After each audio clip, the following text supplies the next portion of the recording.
მოგესალმებით, ეთერშია მოამბე 18 საათზე გამოშვებაში თქვენ ნახავთ. თბილისში აბრეშუმის გზის ფორუმი მიმდინარეობს, რა საკითხებს განიხილავენ მასშტაბური ღონისძიების მონაწილეები.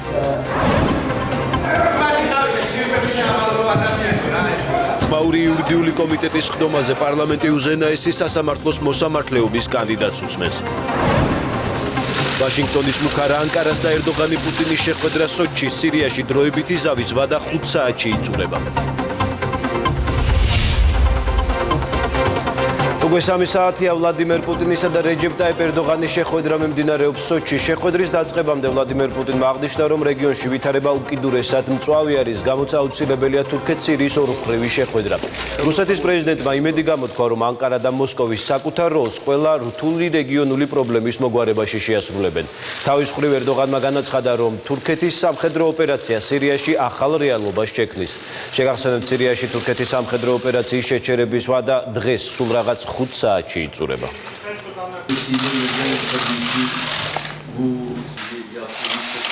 სიტუაცია რეგიონში მწვავეა და ჩვენ ყველა ამას ვხედავთ და გვესმის. ვფიქრობ, რომ ჩვენი დღევანდელი შეხვედრა ჩვენი კონსულტაციების საჭიროა. სურს გამოუთქვა იმედი, რომ რუსულ-თურქული ურთიერთობების დონე, რომელიც ამჟამადაა მიღწეული, თავის როლს შეასრულებს დღეს რეგიონში შექმნილი ყველა რთული საკითხის დარეგულირებაში და მოგცემს საშუალებას უპასუხოთ ყველაზე რთულ შეკითხვებსაც კი, რაც თურქეთის, რუსეთისა და რეგიონში ყველა სხვა ქვეყნის ინტერესებშია. ჩვენი შეხვედრა მოგცემს საშუალებას დეტალურად განვიხილოთ სიტუაცია და ეს უდაოდ მოგცემს შესაძლებლობას უზრუნველყოთ მშვიდობა სირიაში. ოპერაცია მშვიდობის წყარო უდაოდ შექმნის ახალ რეალობას. სირიაში შეერთებული შტატების შუამავლობით მიღწეული ზავის ვადა დღეს თბილისის დროით 23 საათზე იწურება. შეთანხმების მიხედვით სასაზღვრო რაიონებში მყოფ სირიელ ქურთებს 30 კილომეტრიანი ზონა 120 საათის განმავლობაში უნდა დაეტოვებინათ. თურქეთის ხელისუფლება აცხადებს, რომ თუ ქურთთა შეიარაღებული შენაერთები აღნიშნულ ტერიტორიას არ დატოვებენ, ანკარა ოპერაციას განაახლებს. თავის მხრივ შეერთებული შტატების პრეზიდენტმა დონალდ ტრამპმა განაცხადა, რომ ცეცხლის შეწყვეტის შეთანხმება სრულდება და ქურთები თურქეთის სასაზღვრო რაიონებს ტოვებენ. ამავე დროს შტატების სახელმწიფო მდივანმა მაიკ პომპეომ თქვა, რომ საჭიროების შემთხვევაში პრეზიდენტი დონალდ ტრამპი სრულად არის მზად თურქეთის წინააღმდეგ გამოიყენოს სამხედრო ძალა. კვლავ საქართველოს თემატური პანელებით გრძელდება თბილისში აბრეშუმის გზის ფორუმი. მასშტაბური ღონისძიების მონაწილეები სხვადასხვა საკითხზე მსჯელობენ. იმართება პირისპირ შეხვედრები როგორც სამთავრობო დელეგაციებს, ისე ბიზნეს წარმომადგენლებს შორის. წარმომადგენლობითი ფორუმის მიმდინარეობას მარიამ ბერძენიშვილი აშუქებს. დეტალებით მას პირდაპირ ეთერში ვთავთ. მარიამ, გისმენთ. დიახვასილ სატრანსპორტო კავშირები, სავაჭრო ურთიერთობები და ზოგადად ეკონომიკური განვითარება ეს ის მთავარი საკითხები იყო, რომელზეც დღეს ეკონომიკისა და მდგრადი განვითარების მინისტრმა ფორუმის ფარგლებში თემატურ პანელზე ისაუბრა. ნათია თურნავას განცხადებით, საქართველოს აგრძელებს ევროპასა და აზიას შორის სატრანსპორტო ხიდის მშენებლობას. ეკონომიკისა და მდგრადი განვითარების მინისტრის განცხადებით, მთავრობამ არაერთი მნიშვნელოვანი რეფორმა განახორციელა სწორედ ამ მიმართულებით, რომელმაც გააძლიერა სატრანსპორტო ინფრასტრუქტურა და უზრუნველყო საქართველოს სატრანსპორტო ქსელის უკეთესი ინტეგრაცია გლობალურ ქსელში. კონტაქტი და მიღწევა კოორდინირებული. მოხარულები ვართ, რომ ვხედავთ დღესდღეობით, როდესაც ეკონომიკური ურთიერთდამოკიდებულება დღის წესრიგში აყენებს ძლიერი სატრანსპორტო ინფრასტრუქტურის საკითხს ევროპასა და აზიას შორის, საქართველოს კვლავ აგრძელებს მსოფლიოს სხვადასხვა ნაწილების დამაკავშირებელი ხიდის როლის შესრულებას. ჩატარდა ინტენსიური რეფორმები, რომელსაც საქართველოს მთავრობა ახორციელებს, რათა გაგვეძლიერებინა სატრანსპორტო ინფრასტრუქტურა და უზრუნველგვეყო ჩვენი ქვეყნის უკეთესი ინტეგრაცია სატრანსპორტო ქსელის გლობალურ და რეგიონალურ ღირებულებებში. საქართველოს რკინიგზის მოდერნიზაცია, ბაქო-თბილისი-ყარსის რკინიგზის გახსნა, აღმოსავლეთ-დასავლეთის ჩქაროსნული მაგისტრალის მშენებლობა, ანაკლიის ღრმაწლოვანი პორტის განვითარება, ქუთაისის საერთაშორისო აეროპორტის შესაძლებლობების გაფართოება. ეს გახლავთ მხოლოდ რამდენიმე მაგალითი იმ უზარმაზარი ინფრასტრუქტურული პროექტების, რომლებიც მცირე პროექტებთან ერთად აუმჯობესებს ჩვენი ადგილობრივი სატრანსპორტო ქსელის მუშაობის ხარისხს და ასევე გაზრდის კონკურენტულობას მთლიანად აბრეშუმის გზის მიმართულებით. შავი ზღვის ეკონომიკური თანამშრომლობა არის მნიშვნელოვანი და ეს არ გულისხმობს მხოლოდ შავი ზღვის გარშემო მყოფი ქვეყნების შეკრებას. ეს ისეთი ქვეყნებისთვისაც მნიშვნელოვანია, როგორიც არის გერმანია, შეერთებული შტატები და ასე შემდეგ, რათა მათაც დაინახონ ის პოტენციალი, რომელიც შავი ზღვის რეგიონში არსებობს. ეს კავშირი და სატრანსპორტო კომუნიკაცია არის ერთ-ერთი საშუალება იმისა, რომ მოგვარდეს ყველა პოლიტიკური საკითხი, რომლის წინაშეც დღეს ქვეყნები დგანან. იმედი მაქვს, რომ უახლოეს მომავალში არსებულ გამოწვევებს თავს გავართმევთ. ძალიან მნიშვნელოვანი დერეფნების მეშვეობით ვცდილობთ განვავითაროთ შავი ზღვის, ასევე კასპიის ზღვის სატრანსპორტო დერეფანი და ჩვენ ამ კუთხით მჭიდროდ ვთანამშრომლობთ პარტნიორებთან. დერეფანი მხოლოდ ინფრასტრუქტურული საკითხი არ გახლავთ. ეს არის ფიზიკური და არაფიზიკური ბარიერების მოხსნა. ფორუმის ფარგლებში დღის განმავლობაში არაერთი თემატური პანელი გაიმართა, სწორედ ერთ-ერთ ასეთ პანელში მონაწილეობა მიიღო დღეს საქართველოს რკინიგზის ხელმძღვანელობამ. რკინიგზის ხელმძღვანელმა დავით ფერაძემ აბრეშუმის გზის მნიშვნელობაზე ისაუბრა და განაცხადა, რომ ასეთი ფორუმები საკმაოდ მნიშვნელოვანი არის საქართველოს ეკონომიკის განვითარებისთვის. დავით ფერაძემ ასევე ყურადღება გაამახვილა ბაქო-თბილისი-ყარსის სარკინიგზო პროექტზე და აღნიშნა, რომ აღნიშნულ დერეფანზე და პროექტზე საერთაშორისო ბაზრებიდან მოთხოვნა საკმაოდ მაღალია და როგორც დავით ფერაძემ განმარტა, საქართველოს მიზანი არის და საქართველოს რკინიგზის მიზანი არის, რომ გახდეს ჰაბი ამ დერეფანში. ასევე პანელზე შეხვედრა გამართა გიორგი ქარსელაძემაც და მან იმ პროექტებზე ისაუბრა, რომელიც უკვე განხორციელდა, ან მომავალში უნდა განხორციელდეს. ბაქო-თბილისის ყარსზე საკმაოდ დიდი მოთხოვნაა დღესდღეობით საერთაშორისო ბაზარზე. ეს არის პირველი შემთხვევა, როცა საქართველოს პირველ რიგში დაუკავშირდა თურქეთის რკინიგზას სამოყვანილო ხაზით. გვაქვს მჭიდრო ურთიერთობა თურქულ კომპანიებთან, საერთაშორისო კომპანიებთან, დავდივართ საგარეო პლატფორმებზე. ერთ-ერთი კაი მაგალითია ჩვენი თბილისის აბრეშუმის გზის ფორუმი, რომელიც დიდ პოტენციალს აძლევს როგორც საქართველოს რკინიგზას, ისე ტრანსპორტის სექტორს, რომ განვითარდეს ჩვენი მიმართულება. საუბარი იყო მეტწილად საგზაო ინფრასტრუქტურის განვითარებაზე. საუბარი შეეხო აღმოსავლეთ-დასავლეთი მაგისტრალის განვითარებას და კერძოდ რიკოთის მონაკვეთის, როგორც ერთ-ერთი გამორჩეული მონაკვეთის განვითარებას, სადაც პროგრესი ნამდვილად სახეზი არის. დღესვე საქართველოს პრემიერ-მინისტრმა პირისპირ შეხვედრები გამართა სხვადასხვა ქვეყნის უმაღლესი რანგის წარმომადგენლებთან, გიორგი გახარიამ, სტუმრებთან და დელეგატებთან ეკონომიკურ ურთიერთობებზე და სამომავლო გეგმებზე ისაუბრა. მე შეგახსენებთ, რომ 2015 წლიდან იმართება აბრეშუმის გზის ფორუმი საქართველოში და ეს არის წელს უკვე მე-13 ტარდება. ფორუმი დღეს გაიხსნა და ხვალ დასრულდება. მადლობა, ის მარიამ ბერძენიშვილი იყო. აბრეშუმის გზის ფორუმი დღეს პრემიერ-მინისტრის სიტყვით გაიხსნა. გიორგი გახარიამ ყურადღება ქვეყნის სატრანზიტო და საინვესტიციო პოტენციალზე გაამახვილა. მთავრობის მეთაურმა ხაზი გაუსვა იმ შესაძლებლობებს, რომელსაც საქართველოს მიერ ჩინეთსა და ევროკავშირთან გაფორმებული თავისუფალი სავაჭრო შეთანხმებები იძლევა. მთავრობის მეთაურის თქმით, საქართველო იყო ერთ-ერთი პირველი სახელმწიფო, რომელიც ჩინეთის ახალი აბრეშუმის გზის ინიციატივას გამოეხმაურა. ფორუმის გახსნის შემდეგ გაიმართა პირველი სადისკუსიო პანელიც რეგიონის ინფრასტრუქტურის განვითარებაზე საქართველოს, სომხეთისა და უზბეკეთის ვიცე-პრემიერებმა ილაპარაკეს. საქართველოს აქვს უზარმაზარი პოტენციალი გახდეს ჰაბი და როგორც ისტორიულად დღესაც განაგრძოს შეასრულოს მნიშვნელოვანი როლი აღმოსავლეთ და დასავლეთ შორის ვაჭრობის ხელშესაწყობად. ამასთან საერთაშორისო ვაჭრობის განვითარების კრიტიკულად მნიშვნელოვანი კომპონენტია სატრანსპორტო ქსელები და ინფრასტრუქტურა. აღსანიშნავია, რომ ბოლო წლების განმავლობაში მნიშვნელოვანი ნაბიჯები გადაიდგა საქართველოს სატრანზიტო და ლოგისტიკური ფუნქციების კიდევ უფრო გაძლიერებისთვის, როგორც ინფრასტრუქტურის გაუმჯობესების, ისე საკანონმდებლო ბაზის დახვეწის და საერთაშორისო სატრანსპორტო სისტემებში ინტეგრაციის თვალსაზრისით. საქართველოში ხორციელდება მსხვილი ინფრასტრუქტურული პროექტები, როგორიც არის ბაქო-თბილისი-ყარსის სარკინიგზო მაგისტრალი, ასევე ხორციელდება საქართველოს რკინიგზის ინფრასტრუქტურის მოდერნიზაცია.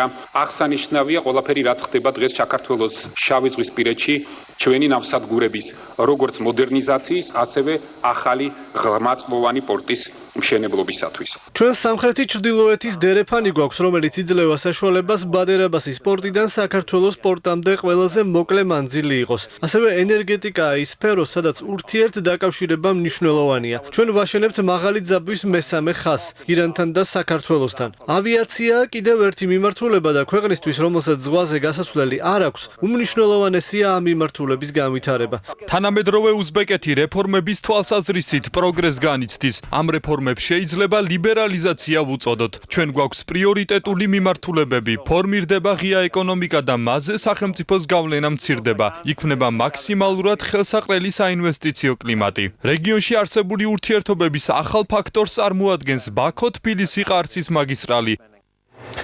აბრეშუმის გზის ფორუმის გახსნის ცერემონიის პარალელურად ოპერის თეატრთან რუსთაველის გამგზევრზე სამოქალაქო აქტივისტების საპროტესტო აქცია გაიმართა. მათ 20 ივნისის მოვლენები გააპროტესტეს და გიორგი გახარიას გადადგომა მოითხოვეს.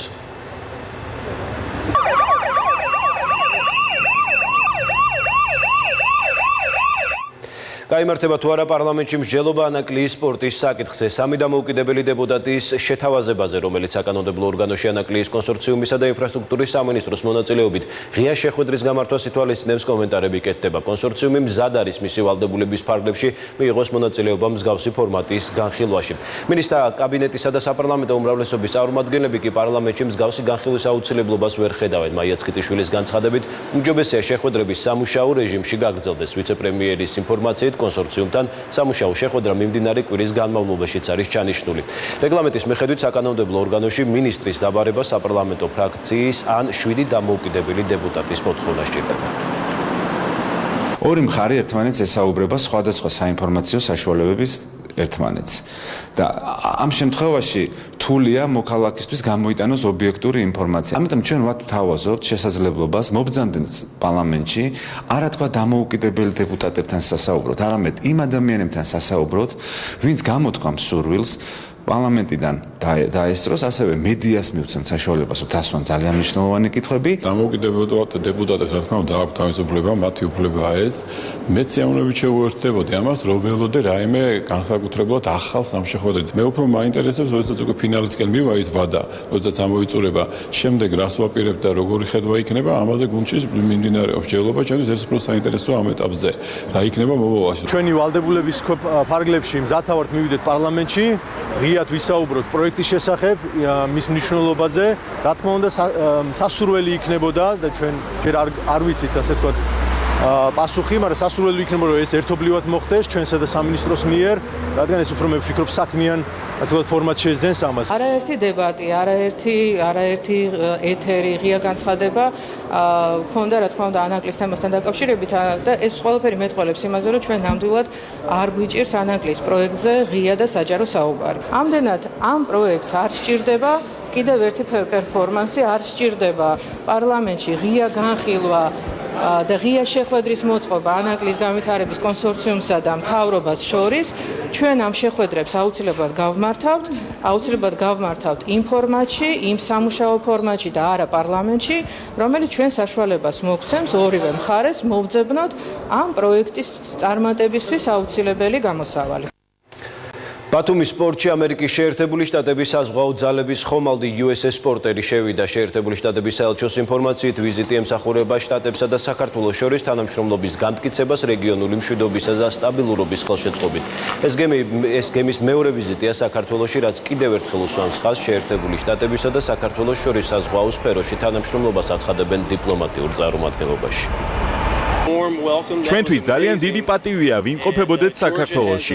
გემის სლოგანია თავისუფლების ჩემპიონი და ზუსტად თავისუფლებაა მთავარი პრინციპი, რასაც ჩვენი ქვეყანა ეფუძნება. სწორედ ესაა საქართველოსა და ჩვენ შორის თანამშრომლობის მთავარი მიმართულება. USS სპორტერის დღევანდელი ვიზიტი ბათუმის სპორტში არის კიდევ ერთი ნათელი გამოხატულება ჩვენი ქვეყნის უსაფრთხოების და თავდაცვის სფეროში. ნატოს გემების ვიზიტი ბათუმის სპორტში დაცვრთნები ხელშეუწყობს ჩვენი საზღვაო ძალების საერთაშორისო სტანდარტებთან დაახლოებას. საქართველოს მხარდამჭერ ორპარტიულ აქტს განიხილავს შეერთებული შტატების წარმომადგენელთა პალატა. დოკუმენტი საქართველოს მეგობართა ჯგუფის თანათავმჯდომარე კონგრესმენების წარდგენილია. საქართველოს საგარეო საქმეთა სამინისტროს ინფორმაციით, მხარდამჭერ აქტს ყავს 30-მდე თანასპონსორი, როგორც დემოკრატიული, ისე რესპუბლიკური პარტიებიდან. წარმომადგენელთა პალატაში განხილვამდე კანონპროექტი კონგრესის რამდენიმე კომიტეტმა, მათ შორის საგარეო ურთიერთობათა, იურიდიულ საკითხთა და შემოსავლების კომიტეტმა ერთხმად მიიღეს. ორპარტიული კანონპროექტი ხაზს უსვამს საქართველოს სუვერენიტეტის, დამოუკიდებლობისა და ტერიტორიული მთლიანობისადმი შეერთებული შტატების მტკიცე მხარდაჭერას და საქართველოს ოკუპირებულ ტერიტორიებზე ადამიანის უფლებათა დამრღვევი პირების წინააღმდეგ სანქციების დაწესების ინიციატივით გამოდის. მნიშვნელოვანია, რომ ორპარტიული კანონპროექტი ოკუპირებულ ტერიტორიებზე ადამიანის უფლებათა უხეშ დამრღვევთა წინააღმდეგ სანქციების დაწესებას ითვალისწინებს და ამ სახით ეხმიანება 4-2 ტატულაშვილის სიის შესახებ საქართველოს პარლამენტის რეზოლუციას.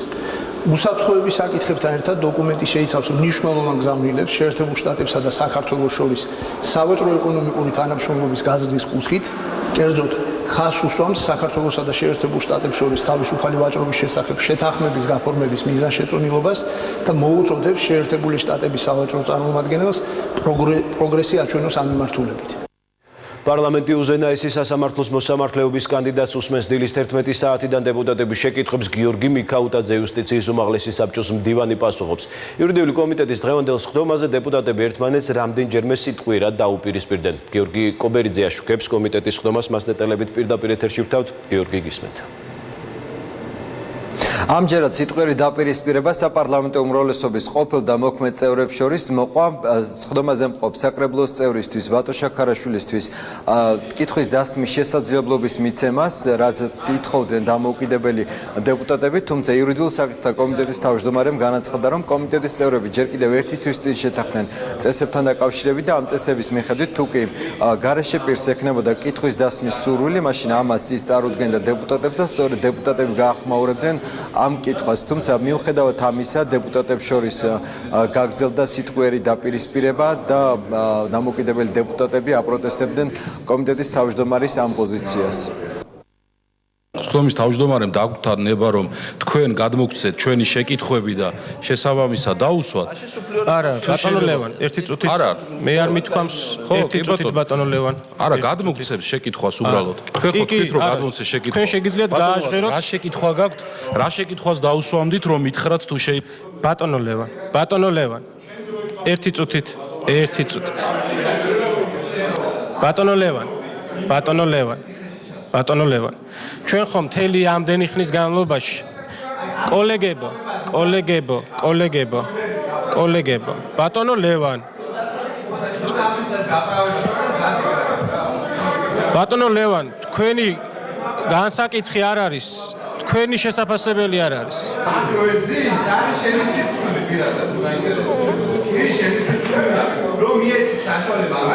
ბატონო ლევან. მას დაუწიეთ ტექნიკური შესვენება.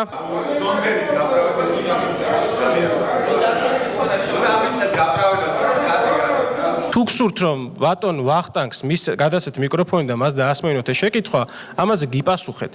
მოგმართეთ ასევე გთხოვნით, რომ გაგებით მოეკიდოთ იმ წესს, რომელსაც ვიცავთ აქამდე და ეს უნდა დავიცვათ ყველამ. აქ გამონაკლისებს ვერავიზე ვერ დაუშვებთ. ამისი ობიექტური საფუძველი არ გვაქვს. დამოუკიდებელი დეპუტატების განცხადებით ვატო შაქარიშვილს სურდა, რომ მოსამართლესთვის დაესვა კითხვა მის მიერ განხილულ იმ საქმესთან დაკავშირებით, რომელიც სწორედ შაქარიშვილს ეხებოდა, როდესაც ის იყო წინა ხელისუფლების პერიოდში ერთ-ერთი ოპოზიციონერი აქტივისტი და ვერ ისარგებლა მან დეპუტატების განცხადებით სამართლიანი სასამართლოს უფლებით. ამ სიტყვიერ დაპირისპირების შემდეგ დამოუკიდებელმა დეპუტატებმა კრიტიკული პოზიცია დააფიქსირეს უზენაეს სასამართლოს მოსამართლეობის კანდიდატთან დაკავშირებით, როგორც მათ განაცხადეს, ეს მოსამართლე წარსულშიც და ახლაც არ არის დამოუკიდებელი მის მიერ მიღებულ გადაწყვეტილებებთან დაკავშირებით და ის ხელისუფლების პოლიტიკურ გადაწყვეტილებებს ასრულებს. რატო უნდა იყოთ თქვენ მოსამართლე იმის მერე, რაც იყავით სააკაშვილის რეჟიმის დროს მოსამართლე? აი რა მორალური უფლება გაქვთ? გამცემთ მაგაზე პასუხს. გაქვთ მორალური უფლება იყოთ მოსამართლე? სააკაშვილის რეჟიმს რას უწოდებთ? მე 2012 წლის იანვრიდან ვარ მოსამართლე და მანამდე პროკურატურაში ვიყავით. მანამდე პროკურორი ვიყავი, დიახ. უარესი. აი ის ადამიანები, რომლებიც მაშინ სამართლდებოდნენ აქციის მონაწილეები და უბრალოდ უკეთესი ხმოდა რომ რომელი აქციის? აი ვატო შაქარაშვილის და დაჩი ცაგურიას მაგალითი მინდა გითხრათ. ორი თვე იყო საპატიმროში. თქვენი აზრით, აი თქვენ გქონდათ მორალური უფლება ეს ადამიანი ორი თვე გაგეშვათ საპატიმროში, როცა ეს ადამიანი იბრძოდა იმისთვის, რომ ქართველი ხალხი უკეთესად ყოფილიყო და ჩვენ რო დღეს პარლამენტის წევრები ვართ და რომ არ გადაგვიარეს და არ მოგწეს ეს ვატო შაქარაშვილის და ბევრი ჩვენი თანამებრძოლის დამსახურება. თქვენ შეურაცხყოფას აყენებთ ყველას, ვისთვისაც ის 9 წელი რაღაცას ნიშნავდა. მე ვფიქრობ, რომ კომუნიკაციის ფორმებზე შესაძლებელია შეთანხმება. რომელ კომუნიკაციებზე? აი მაშინ მითხარით კომუნიკაციასთან დაკავშირებით ვის გაურიგდით თქვენ რომ დარჩებოდით მოსამართლე იმ ყველაფრის გათვალისწინებით და ვისთანა გაქვთ ალიანსი იმისათვის რომ იყოთ მოსამართლე. საუბრის უფლება არ მიმიცია და აი ამ კომუნიკაციაზე გესაუბრებით ზუსტად. ხო და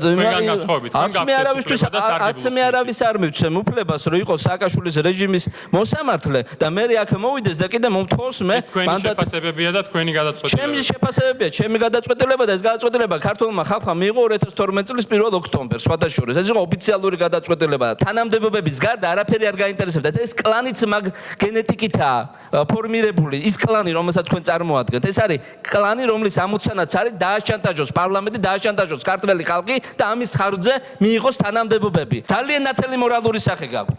თქვენ ხართ ადამიანი, რომლის ადგილიც უნდა იყოს ციხეში და არა სასამართლოში. 2006-დან 2010 წლამდე რო მუშაობდი ყველაზე ბინძურ უწყებაში, რაც იყო საქართველოს პროკურატურა. აი პირდაპირ იყო კონვეირი ადამიანების გაუბედურების და ეს ადამიანი ახლა ზიხართ აქ გისურვებთ წარუმატებლობას არჩევნებზე, როდესაც თქვენი კანდიდატურა დადგება კენცაყრელად. ძალიან მარტივი არის, რომ რაღაც დეპუტატის გამოხატვის თავისუფლებას ამოფარებულმა მიაყენო შეურაცხყოფა, ვისაც გინდა და რა ფორმითაც გინდა, ეს თქვენი არჩევანია, ეს თქვენი შეფასებები არის და მე არ დავიწყებ ახლა თქვენი ცხოვრების განხილვას ისე როგორც თქვენ ჩემსას იხილავთ და კარიერას დარწმუნებული ვარ 1000 სირთულე გექნებათ გადალახული სანამ მოხვედით დეპუტატობამდე და ასე რომ ყველა დღეზე გავნილზე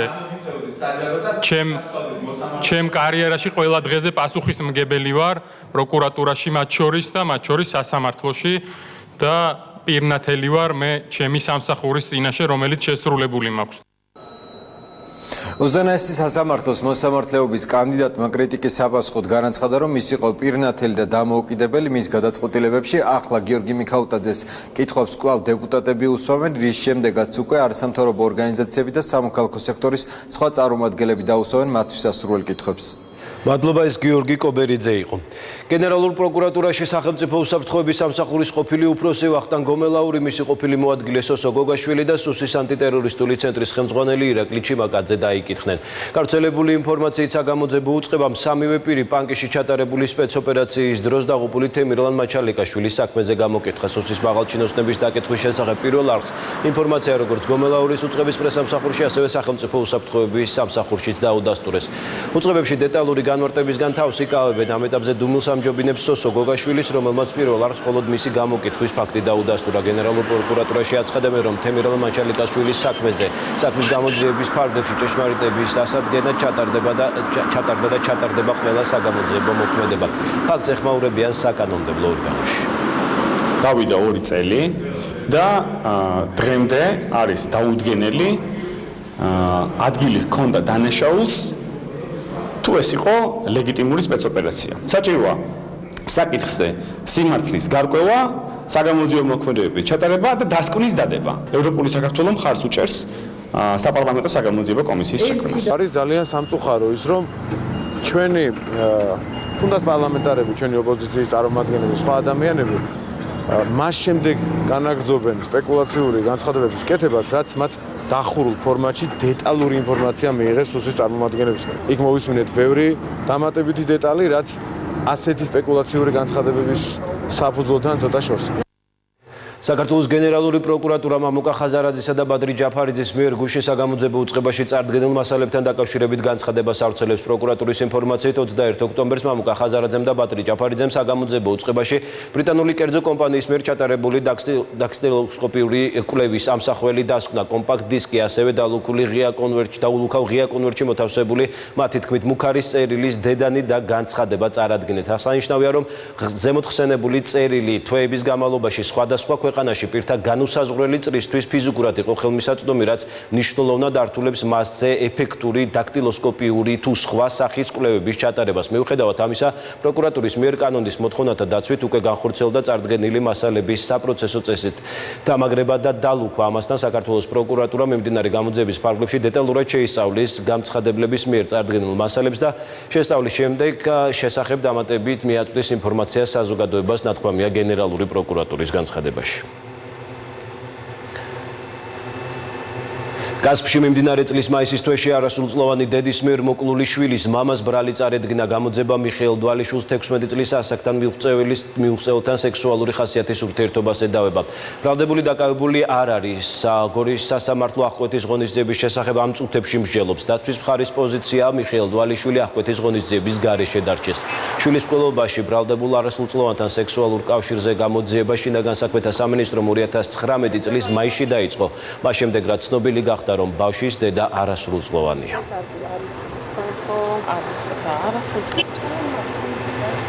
სოფელ ჯავაში გიორგი ადუაშვილის მკვლელობაში მსჯავრდებული გიორგი ბახალაძის ოჯახისა და ადვოკატის განცხადებით მამის მიერ ჩადენილი მკვლელობისთვის შვილია დაკავებული. ისინი გამოძიებას დავით ბალახაძის წინააღმდეგ გამოძიების დაწყებას, ხოლო მისი შვილის გიორგი ბახალაძის გათავისუფლებას ითხოვენ. როგორც მსჯავრდებულის ადვოკატი აცხადებს, დავით ბალახაძემ თავის დროზე გამოძიების რჩევით შვილის წინააღმდეგ იმოტივით მისცა ჩვენება, რომ მის შვილს არა განზრახ მკვლელობის, არამედ შედარებით მსუბუქი მუხლით გაასამართლებენ, რის პირობას პროკურატურამ არ შეასრულა. ოჯახის განცხადებით გამოძიება ადუაშვილის ნამდვილი მკვლელის დადგენით დაინტერესებული არ არის. ყიფშიძის ქუჩაზე მოხდარ დაპირისპირებაში მონაწილე და ბრალდებული დავით ჯაშის ადვოკატის განცხადებით გამოძიება მისი დაცვის ქვეშ მყოფს არასწორი მუხლით ედავება და მისი ბრალი აუცილებელი მოგერიების მუხლით უნდა გადაკვალიფიცირდეს. ჯაშს ბრალად ედება განზრახ ჯგუფური მკვლელობის მცდელობა, რაც 13-დან 17 წლამდე პატიმრობას გულისხმობს, როგორც ადვოკატი ამბობს. ყიფშიძის ქუჩაზე მოხდარი დაპირისპირების ამსახველ ვიდეო კადრებში კარგად ჩანს, რომ დავით ჯაშის ქმედება სხვისი სიცოცხლის გადარჩენის აუცილებლობით იყო განპირობებული.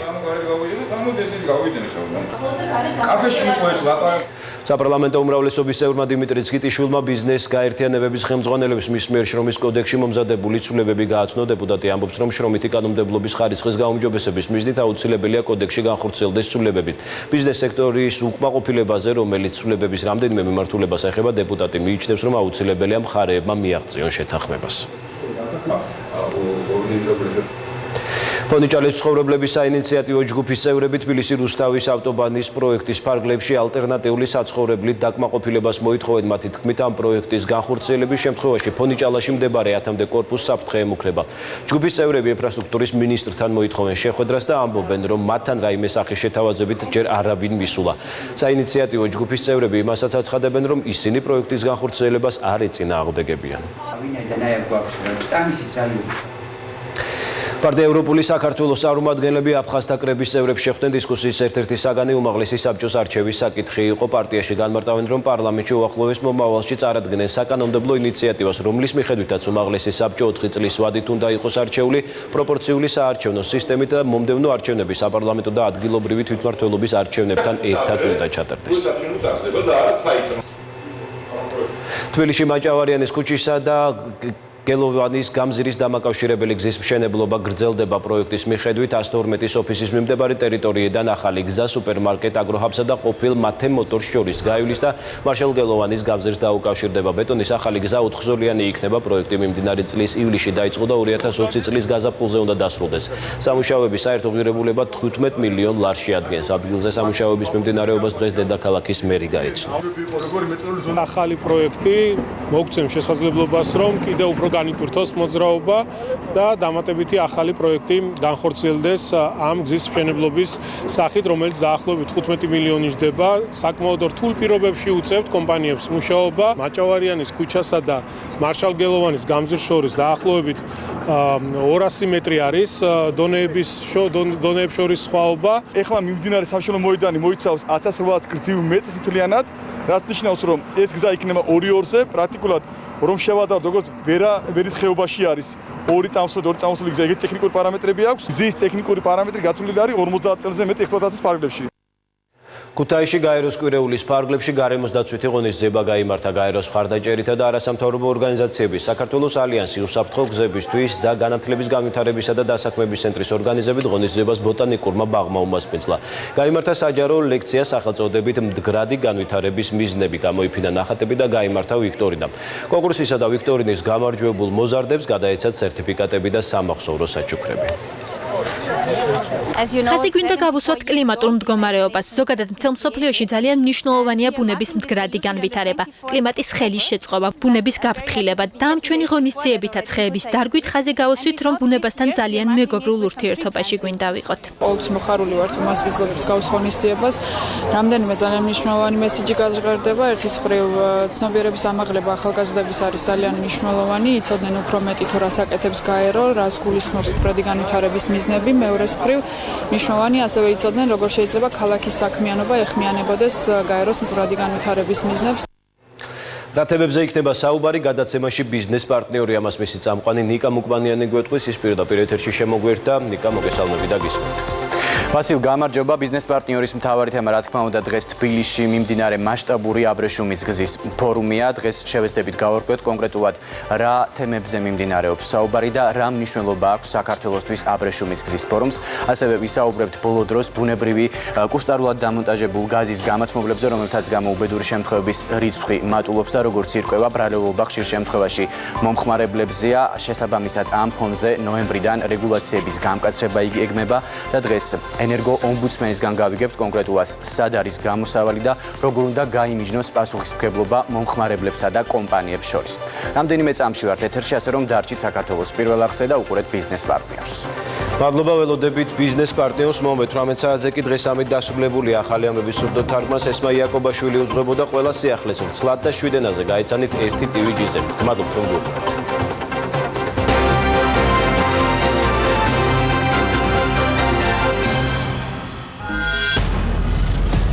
თქვენ გაქვთ უფლება იცოდეთ სიმართლე.